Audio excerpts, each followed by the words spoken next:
Это классная тема. Как же вы сюда попали? По блату, наверное. На такую должность. Должность вообще, да?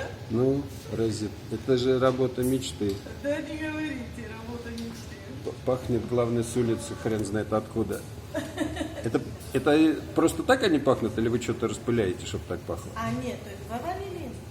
Сам по себе, да? Ванилин, да. Никаких? Я думаю, может, какие-то у вас эти есть. Нет, никаких ароматизаторов здесь нету, абсолютно. Что так далеко пахнет? Километр за 3. Это вытяжка и ванилин. Километр за 3 уже я знаю сегодня, есть пончики или нет. Иногда утром... Вы с 10, да, что ли, или со скольки? Да, я здесь. Ну вот, иногда едешь, нету запаха, то думаю, ладно, попозже. Ну, в общем, это круто.